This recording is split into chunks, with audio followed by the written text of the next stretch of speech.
getting a person of Mr. Chidambaram's reputation and demonstrated ability, I'm not so sure it's just sentiment, it could even be materially important.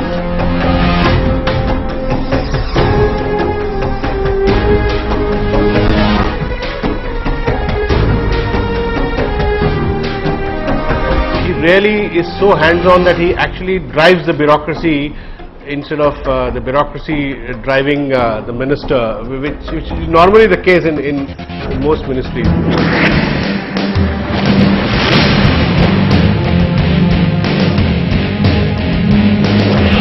I think we are in very good hands looking at all the challenges that we have around us. I would believe that he will not fail.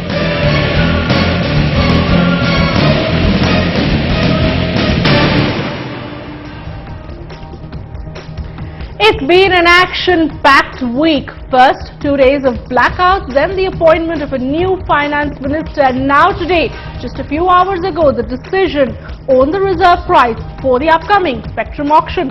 Hello and welcome to We Mean Business. I'm Shweta Rajpal-Kohli. At the end of this rather exciting rollercoaster week, we discuss if the new finance minister, P. Chidambaram, can deliver or not, and also we discuss whether the pricing, the reserve price for spectrum is fair and what does it mean for consumers like you and me. Let me introduce our guests on the show. We've got with us Sumant Sinha, Chairman and CEO of Renew Wind Power, who will be joining us shortly. Vivek Dahejia, contributing writer of the New York Times, joins us from Bangalore. Mr. Piyush Goyal, MP and National Treasurer of BJP, is also expected shortly. Mr. Rajan Matthews, Director General of COAI, also joining us, and Mr. Mahesh Uppal, well-known telecom analyst, with me here in the Delhi studio. Sanjeev Srivastava, senior journalist, and also our in-house telecom expert, Arijit Banerjee. Many thanks all of you for being with us. But before we start our discussion on whether or not our new finance minister can deliver, let's take a look at the big news story of the day.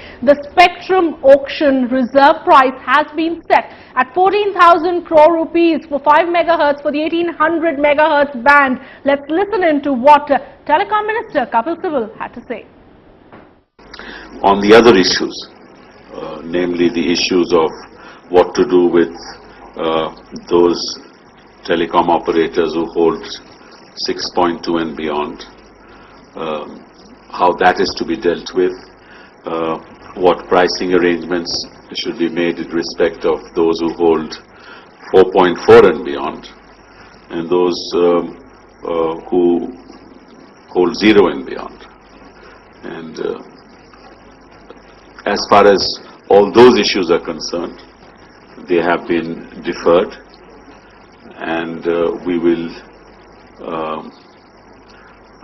await the judgment of the Supreme Court in order to take a final call on those issues. All right, so then the big decision finally out. What does it really mean? Are telecom companies celebrating, and what does it mean for consumers like you and me? Who better than Arijit Banerjee to take us through those details? Arijit, 14,000 crore rupees. It doesn't make sense to an ordinary viewer. Explain to us what this really means, why this reserve price is so important, and where does it take the telecom industry here on? Shweta, firstly, if you look at it, about 4,100 crore lower than what TRA had recommended, nearly almost about $800 million lower than what the telecom regulator TRA had said. They had talked about a figure of about 18,100 crore rupees. And also, of course, I would like to make clear that this is for 5 megahertz of spectrum across the country. However, this auction process will be each telecom circle. There are 22 telecom circles in the country. An operator or a person coming in can bid for each telecom circle, and the existing players will have the option, since they already have spectrum with them, of going for just 1.25 megahertz. Right. So 1.25 megahertz will be much lower. If you look at 14,000, you can divide it by 4, so you will get to the 1.25 megahertz figure, which will be lower, somewhere about 3,500 crore rupees for spectrum. So in effect, if an existing operator wants to go pan-India with 1.25 megahertz, you will need to pay only 3,500 crore rupees. This, of course, is the reserve price.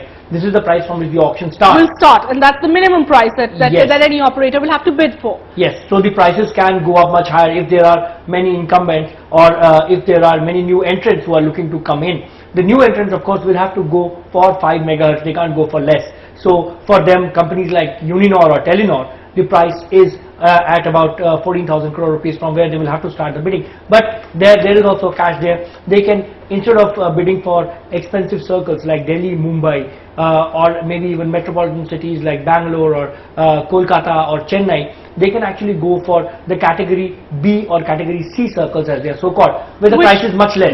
Right, and that's something that perhaps will work for them. Mr. Mahesh Uppal, let me get a sense from you as to whether this number is a fair one, because we know the kind of hectic lobbying that took place ahead of this final decision. Of course, all telecom operators saying that this will make the industry unviable, but that was obviously part of the entire lobbying process. Now that the cabinet has finally given a go-ahead to a price which is, as Arijit was telling us, much lower than what the telecom regulator had earlier proposed, at least the industry should be satisfied now. Well, I doubt if they would be satisfied. I mean, it's true that 4,000 crores is a lot of money, and reduction by that amount would be welcome.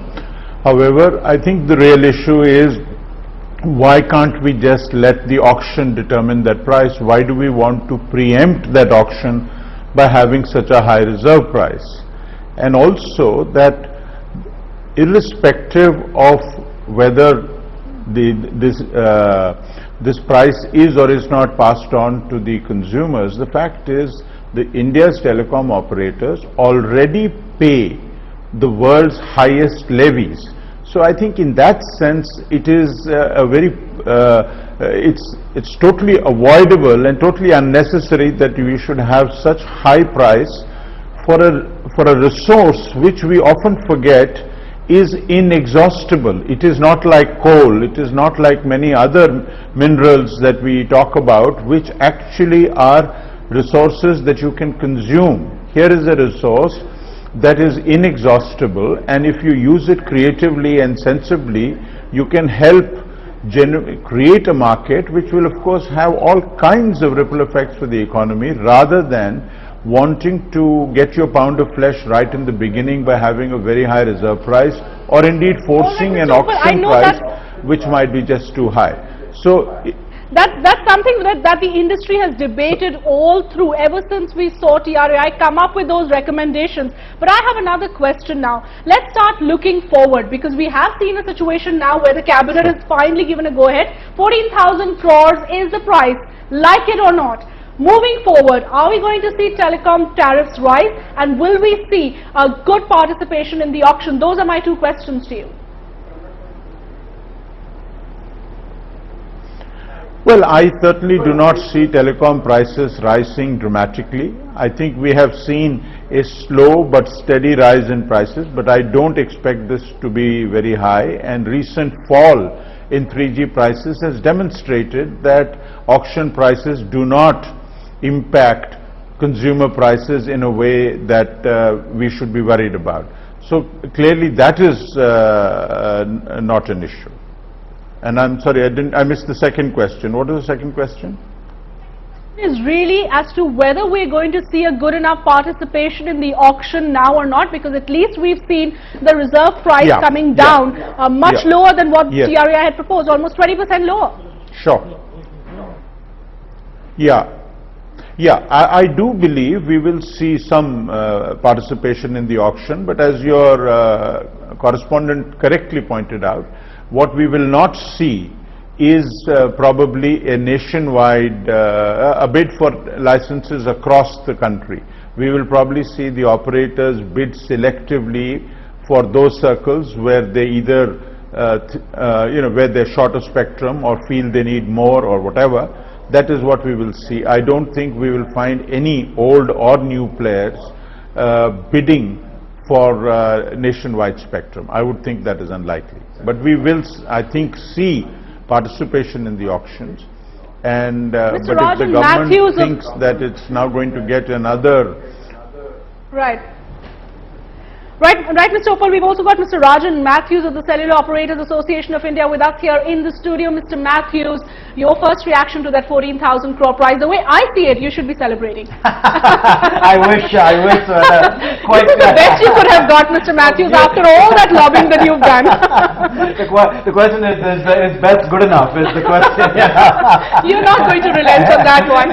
No, because again, we're saying is that at 14,000 crore rupees, if you just do a back of the envelope calculation, that translates to somewhere between, say, 25-30 paisa per minute. So again, Aam Aadmi is going to face some type of an impact if you don't believe our numbers. It's certainly headed in the right direction, as TRAI pointed out. It's not going to help the industry. We were just again looking at some numbers. You're looking at about 3.2 lakh thousand crore rupees in terms of additional debt that will be layered on into this industry. And the bankers have already said, look, there's no way that we can fund this type of overhang to the industry. So where's the industry going to go? And this is before you make a single rupee of investment in infrastructure, in equipment and networks. So we're not clear that this is going to be very, very beneficial in terms of the overall direction. But not as bad as you'd expected. Is better than the 18,000 crore, right? The question is, how bad is bad? Okay, the question that I was asking Mr. Uppal, we're going to see a good participation in this auction now. I think my assessment really after all those discussions we've had is the cabinet has done the best possible that they could really. Arijit, would you agree? I agree that they have brought down the prices by almost 4,000 crores. I know Mr. Matthews would have liked it to come down to as low as possible, but I think this is the best. It's a sort of a gift from the government actually to the telecom sector. But the question, the gift to whom? Gift to whom? We're saying is that, listen, what are we trying to achieve with this? If you look at NTP 2012, you're saying is that, listen, we're not out to squeeze the industry, we're out to grow the industry. Certainly this is no help. We're trying to make it more affordable, not a help. We're trying to increase rural penetration, this is not going to help. We're going to try and increase investments in 3G and broadband, this is not going to help. So where's the fit between what we've done here and a quick comment? Sure, Sanjeev, go ahead. Though I am really not such an expert as some of the telecom experts you have in the panel, but on a bigger picture note, I think there are 2 or 3 questions which get raised from this spectrum minimum price. Of course, cellular operators, what they think, and the telecom companies, what they think has been made clear by Mr. Matthews and also to an extent by Mr. Uppal. But the other question is, what will the CAG think about it?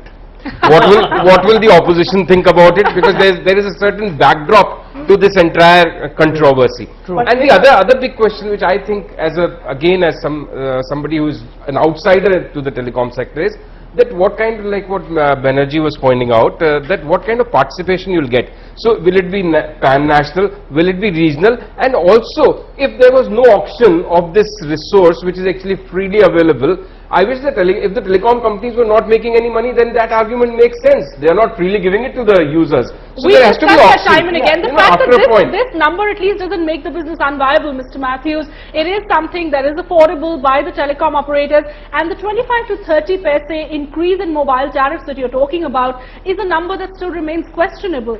So explain to us the rationale. So first of all, when you say it's still affordable to the industry, the question is, at what number are we looking at? Yeah, people start looking at the revenue number. Of course, yes, revenues has been growing, but if you look at the last 2 quarters, there's been a precipitous drop in terms of revenue in the last 2 quarters. Telecom companies are bleeding really. That's another truth of the matter. So I think even the TRAI admits that companies are in bad shape. But again, to the point that was raised, saying is that who's driving the government? Is the CAG making policy decisions in the government? If that's the case, then we ought to be careful. Shweta, if you look at it, there were about 6 new players. This auction is going to ensure they're going to go into 2 new players. So 4 players will go out of the system. That means that the existing operators will have that much less competition. And I think the big issue for the existing operators, rather than just the auction, will be the issue of one-time fee. Because I think that will be critical, and that could lead to more litigation. That has not been taken. But let me take the picture a little macro right now while we continue to discuss the telecom sector in the larger discussion that we're doing really here, the state of the economy here on. We've got a new finance minister in charge, and let me pose a question to Mr. Sumant Sinha. Mr. Sinha, we've seen a situation really where it is now believed by the industry that given the backdrop of the corruption scandals that we've seen over the last few years, we're not going to see any pro-industry moves coming from the government. The government has become very very wary. Given the fact that we've seen a spectrum decision that has finally come, which the industry is not happy about, your larger thought on what's really going on right now, do you think it will become very difficult for the government to go ahead and give decisions that would be pro-industry? I would hope not, actually, because there is a crying need to revive industrial investment, and I think if the government ends up doing things